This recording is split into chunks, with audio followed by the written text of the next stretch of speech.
कैसे हैं आप? आज बिना टाइम वेस्ट किए हम इंस्टेंस वेरिएबल और लास्ट वेरिएबल की बात करेंगे और साथ ही बात करेंगे लोकल वेरिएबल की। ओके, ये एक क्वेश्चन ये आता है थ्योरी का, मतलब छोटा सा एक क्वेश्चन आता है, 2 मार्क्स में आता है। इसमें कोई आपको एक लास्ट डिफाइन होती है, उसके बेस 3 से 4 क्वेश्चन होंगे जिसमें आपको पूछा जाएगा कि इसमें आप आइडेंटिफाई करिए कि कौन से इंस्टेंस वेरिएबल है, कौन से लोकल वेरिएबल है, कौन से लास्ट वेरिएबल है। आइए समझते हैं कि कैसे हम उसको पहचानेंगे। पहचानना बहुत आसान है, लेकिन सबसे पहले हम बात करते हैं इंस्टेंस वेरिएबल की। ये हमें यहाँ पे क्लास मिलती है एक्डेमिक, उसका नाम है क्लास का। इसके अंदर वेरिएबल्स जो डिक्लेयर हुए इंडिकेट टाइप के X comma Y.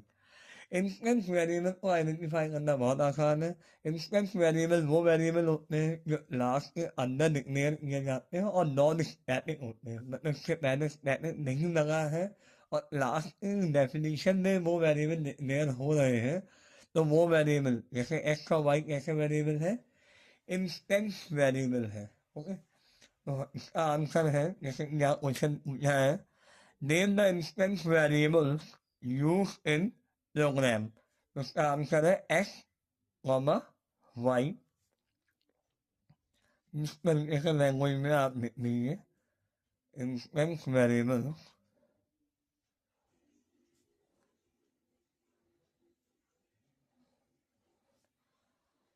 Use in program. Okay, ऐसी दूसरा क्वेश्चन पूछते हैं, लास्ट वेरिएबल प्रोग्राम में कौन से यूज हुए हैं। तो लास्ट वेरिएबल वो वेरिएबल होते हैं जो वेरिएबल लास्ट के अंदर डिक्लेयर होते हैं स्टैटिक कीवर्ड के साथ। जैसे यहाँ पे आप देखिए, यहाँ लिखा है static int equal to 7। तो यहाँ पे इन पे लिखा है इंटीजर टाइप का वेरिएबल है, लेकिन साथ ही इससे पहले हमने स्टैटिक कीवर्ड का यूज किया, तो ये वेरिएबल इंस्टेंस वेरिएबल नहीं होगा। हालांकि है लास्ट के अंदर ही लिखने हैं, लेकिन क्योंकि स्टैटिक वेरिएबल है तो स्टैटिक वेरिएबल जो होते हैं वो हमारे क्लास वेरिएबल्स होते हैं। तो उस हिसाब से इसका आंसर हो गया टी। तो T is a last variable. तो स्टैटिक वेरिएबल कैसे वेरिएबल होते हैं, क्लास वेरिएबल होते हैं। ओके, अब तीसरा क्वेश्चन पूछते हैं कि प्रोग्राम में कौन से नाम बताने हैं, लोकल वेरिएबल का नाम बताने हैं, कौन कौन से लोकल वेरिएबल है। अब लोकल वेरिएबल वो वेरिएबल होते हैं जो हमारे किसी फंक्शन के अंदर डिक्लेयर होते हैं। जैसे कि हम यहाँ पे देख रहे हैं, हमारे फंक्शन का नाम एक्सेस है और उसका रिटर्न टाइप वॉइड है, उसके अंदर यहाँ डिक्लेयर हुए ए और बी।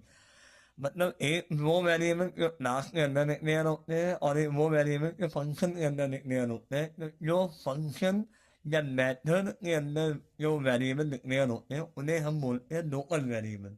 ओके, तो उसका आंसर हो गया ए एंड बी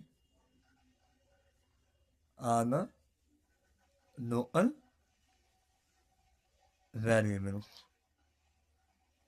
ओके, चौथा है कि हमारी क्लास एकेडमिक का ऑब्जेक्ट नेम क्या है। तो ऑब्जेक्ट नेम क्या है क्लास एकेडमिक का, यहाँ पे फंक्शन के अंदर एकेडमिक क्लास का ऑब्जेक्ट बना student equal to new academic. तो उस हिसाब से हमारा जो क्लास का जो ऑब्जेक्ट नेम है वो क्या है, स्टूडेंट है। तो फोर्थ वाले आंसर है स्टूडेंट। ओके, क्योंकि हमारी क्लास एकेडमिक का ऑब्जेक्ट है। The student is the object name of class academic। I hope ये आपको समझ में आया होगा। Thank you so much.